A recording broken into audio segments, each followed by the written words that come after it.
Merhabalar değerli izleyenler, Gül'ün Mutfak Aşkı YouTube kanalına hoş geldiniz. Bugün sizlere pratik bir tarifi daha sunmak istiyorum. Tarifi bu sefer etli hazırladım. Genellikle hazırlamış olduğum lezzetleri zeytinyağlı tercih ediyorum. Ben biraz zeytinyağlı tarifler sevenlerdenim. Bu sefer etli hazırladım. Bugün türlü yapımını sunacağım sizlere. Kendi hazırladığım gibi umuyorum ki izlediğinizde beğenirsiniz. 3 tane patlıcanı alacalı şekilde soydum. 350 gram kuzu eti kullandım tarif içerisinde. Daha çabuk piştiği için. Kullanmış olduğum kuzunun kokusu yok. Genellikle almış olduğum kendi kasabımdan sürekli almış olduğum bir et. Kokusu olmayan lezzetli bir kuzu eti. Küçük parçalara ayırdım kuzu etini, kenara aldım. 3 tane patlıcanı iri parçalar halinde doğradım pişerken çok fazla ezilmesin diye. Sonra kaseye aldım.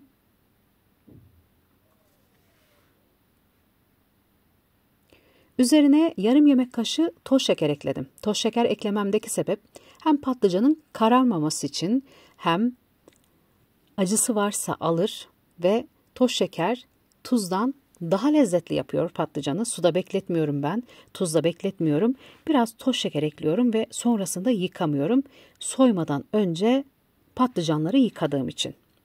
2 tane küçük boy kabak kullandım. Kabakları da yine iri parçalar halinde doğruyorum. Evde hangi malzemeniz varsa o şekilde türlüyü hazırlayabilirsiniz. Ben etli hazırladım. Sizler zeytinyağlı da tercih edebilirsiniz. Damak tadınıza kalmış.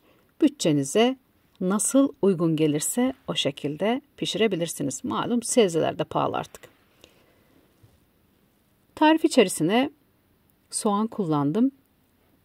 Kullanmış olduğum soğan aslında arpacık soğan değil. Kilosuyla satılan. Şu an soğan pahalı olduğu için görmüş olduğunuz ufacık soğanları bile 22 TL'ye satıyorlar. Mecbur yemek soğansız olmaz. Damak tadımız alışkın. Bütçemize uyacak kadar aldık.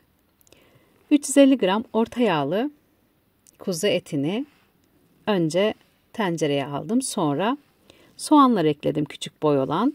Biraz sarımsak. Toz şekerde bekletmiş olduğum patlıcan, kabak. Dondurucudan biraz yeşil fasulye çıkarttım, onu da ekledim. 2 su bardağı kadar yazdan hazırlamış olduğum domates konserve. Neden eti öncesinde kavurmadım? Ben güveç gibi hazırladım tarifi. Tüm sebzeleri, eti üst üste aldım. Kendi buharında, kendi yağında biraz da zeytinyağı ekleyerek pişirdim. Yarım kahve fincanı kadar zeytinyağı, baharatlarını ve tuzunu ekledim. Hafiften bastırdım kapağını kapatmak için. Ocağa alacağım. Su hiçbir şekilde eklemeyeceğim. İçerisine eklemiş olduğum domates konservenin suyu, sebzelerin suyu, etin suyuyla beraber nefis bir lezzet oluyor. Ekstra tereyağı eklemedim. Etin yağı da olduğu için çok fazla yağlı yemekleri tercih edemiyorum ben. Pişmeye devam ediyor. Orta ateşte pişirdim. Sebzeler pişti. Et de lokum gibi oldu. Ocağın altını kapattım ve 10 dakika dinlendirdim. Servise aldım. Hazırlamış olduğum yahni kıvamındaki türlüyü tabağa alıyorum. Suyu tam ekmek bandırmalık, sebzeler ağzın içerisinde dağılıyor. Nefis bir lezzet oldu. Hepinizin pratik bir şekilde hazırlayacağı bir tarifi daha dilimin döndüğü kadar sizlerle anlatıp paylaşmaya çalıştım. Umuyorum ki sizleri sıkmadım. İzlerken beğendiniz tarifi. Başka lezzetlerde tekrar görüşmek üzere.